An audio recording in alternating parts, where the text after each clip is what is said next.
Peter Pan and Wendy and Peter Pan in Kensington Gardens. These are both Folio Society editions. They're big. Look at the size of these mamas. Really big. Put out by the Folio Society. They are both very illustrated. That is to say, there are lots and lots of illustrations here. Very thick paper. Check out the glued-in pages here. So there are a number of these throughout, and then there are lots of little drawings as well, little illustrations that are actually part of the book in a more traditional way. So it's illustrated by Arthur Rackham, and this one is, or they're both bound in this buckram fabric. So let's have a look at they're not both illustrated by the same person. So this one, the Kensington Gardens, is illustrated by Arthur Rackham. This one's illustrated by Deborah McFarlane. Now, I prefer the illustrations to this one, and I'll show them to you so you can make up your own mind. But the quality of the binding, the quality of the books are the same. But the illustrations, high quality, but my own personal style, my own preferences, that I prefer Rackham's. So let's have a look at the spine here. Peter Pan in Kensington Gardens. When you have a really big book, you have space to put all kinds of stuff in the spines here. And let's take a look at those illustrations that I was just talking about. So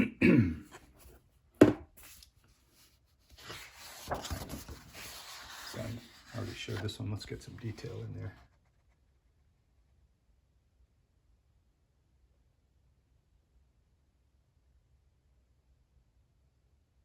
I think they're beautiful.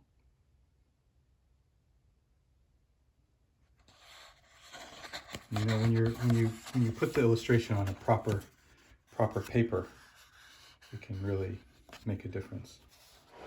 So, but there are lots and lots of little, as I say, little drawings throughout. Look at this page, these pages. It's a big book, but the print only takes up a small part of it, and the rest of it is just, I don't know. Some people might call it a waste. I would think of it as a luxury.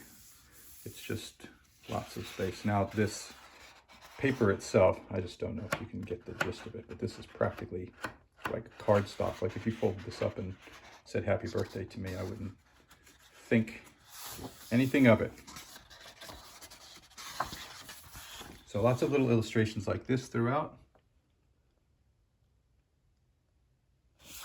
These little people down here.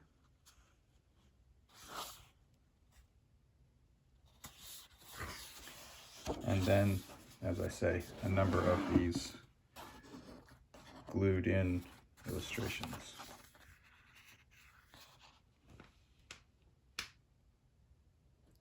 Very autumnal.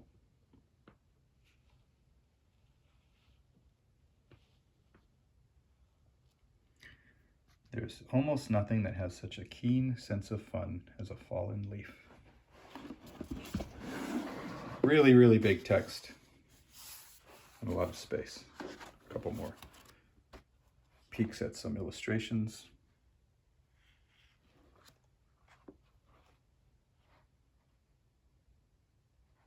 That's Peter Pan as a baby, in case anyone doesn't know this story.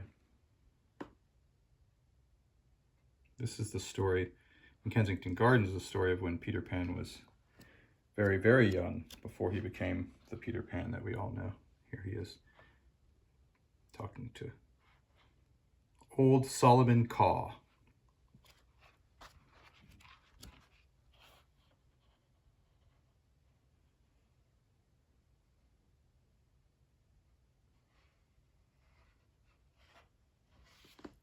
All right, so let's just compare and contrast to this one here. Again, it's still bound in full buckram, sewn in, acid-free paper. These books are going to last a long time. They're both just massive, these beautiful big books. And they both have line drawings throughout, as well as the occasional glued-in piece. But there is a difference. There's a difference in illustrators, of course. This is clearly still a high-quality picture, the style is just less to my taste. If I didn't have the other one, I would just think that these were wonderful. And they are wonderful. They're just a little less to my taste.